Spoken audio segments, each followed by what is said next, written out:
Lakini kwa vile umeniuliza kuhusu majukumu, sasa mimi nitayataja kwa mujibu wa mwongozo huo. Kabisa. Karibu sana. Asante. Jukumu la kwanza la dawati la jinsia kwa mujibu wa mwongozo ni kupokea taarifa za ukatili wa kijinsia na kuzishughulikia ndani ya taasisi. Ndani ya taasisi. Hilo ndio jukumu la kwanza kabisa ambalo mwongozo umelitaja kama jukumu la kwanza. Labda hapo unaweza ukaniuliza swali lingine, kupokeaje taarifa? Tuna njia mbalimbali za kupokea taarifa za ukatili wa kijinsia, ikiwa ni pamoja na kupokea taarifa pale ofisini. Tuna ofisi yetu kwa kampus ya Arusha, ofisi yetu iko jengo la mihadhara pale Lecture Theatre, chumba namba 7. Lakini pia tunapokea taarifa kupitia email. Tuna email ya dawati ambayo ni gender_desk@aa.ac.tz. Lakini pia tuna namba za simu za kupokea taarifa ambazo ni namba za dawati, zimesajiliwa kabisa na chuo kwa shughuli za dawati.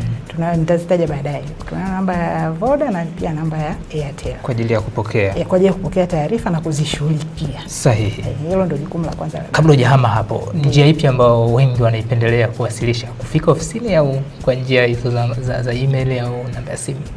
So far wamekuwa wakitumia njia ya kufika, kwa sababu hata hivyo hizo line za simu zenyewe tumechelewa kuzipata kidogo. Sahihi. Kama nilivyosema, dawati ilianzishwa mwaka 2023 lakini namba tumezipata mwaka huu.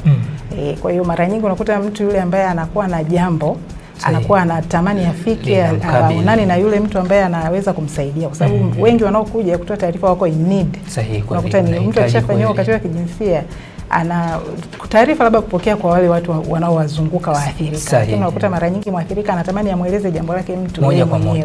Kwa hiyo wamekuwa wakifika ofisini. Sahihi sana. Ndio. Jukumu la pili? Jukumu la pili ni kujenga ufahamu. Sahihi. Kutoa elimu. Kwa sababu kabla hatujafika kwenye kufanya huo ukatili wa kijinsia, hata pale nimewasikia mkiongea pale kwamba watu wana changamoto za afya ya akili, lakini wengi hawana uelewa. Kwa sababu masuala ya ukatili wa kijinsia kuna baadhi ya watu wanayafanya bila kujua kama anafanya. Yaani kuna mambo mengine madogo madogo ukiyafanya ni ukatili wa kijinsia, lakini mtu kwa sababu hana ule uelewa wa masuala ya ukatili wa kijinsia unakuta anayafanya. Kisha kamatwa akiingia kwenye mikono sasa tunayafanya kama vile mambo ya kawaida, lakini unakuta watu wengi hawana uelewa. Kwa hiyo jukumu la dawati ni kujenga ufahamu. Hiyo ni awareness creation ambayo ndio tunatamani kuifanya kwa wingi zaidi ili kuepusha hayo masuala ya ukatili wa kijinsia. Hiyo ni jukumu la pili.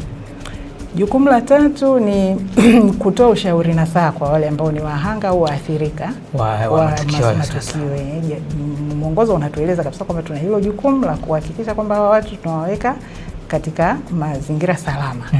Jukumu jingine ni kuwaunganisha na taasisi za nje ambazo tunafanya nazo kazi, taasisi kama dawati la jinsia la polisi, ofisi